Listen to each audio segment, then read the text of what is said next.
talking about currencies, remember it has been the digitization as the theme that we have been talking about for last couple of months, and the Rattan Wattal Committee report submitted the final report to Union Finance Ministry, and it recommends the strategy for accelerating growth of digital payments in India.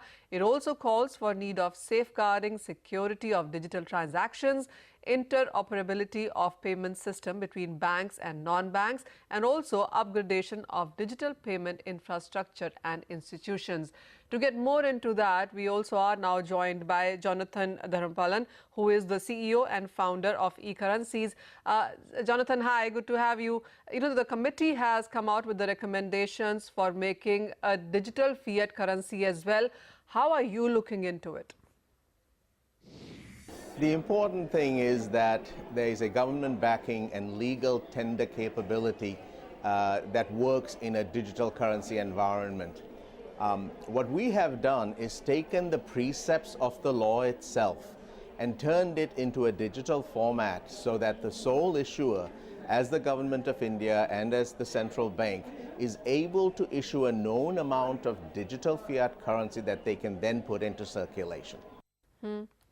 Jonathan, also the plus is if this comes in, it would be the legal tender and the central bank would have a control over it, which is not the case when it comes to other cryptocurrencies like the Bitcoin or Ethereum for that matter.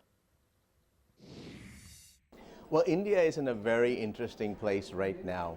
They're on the very digital frontier. We have a government and a public that's committed to the digital transformation, and a digital currency is the next new big step. And the commitment that India has made through demonetization and going digital sets the stage beautifully for a country like India to move forward.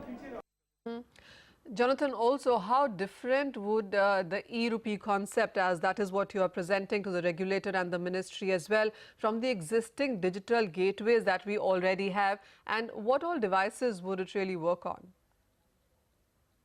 Well, it is very important that we start with the legal precepts that make a digital India rupee possible.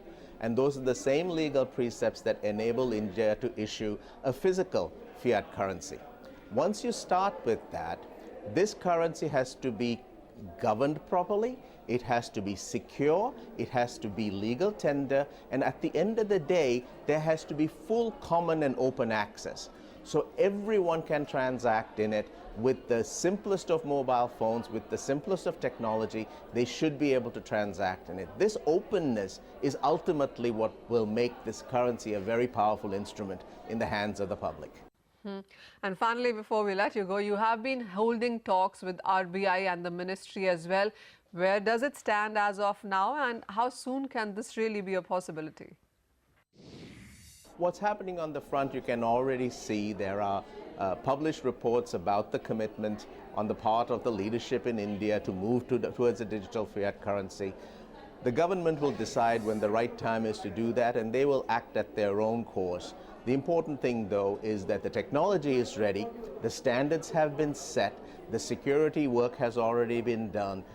It can be tested at any given point, and the Wattal Committee report has already given a timeline for this to be tested and rolled out. And I believe in the next 3 to 4 months, they have made a commitment that we will start to see the impact of a government-issued digital fiat currency.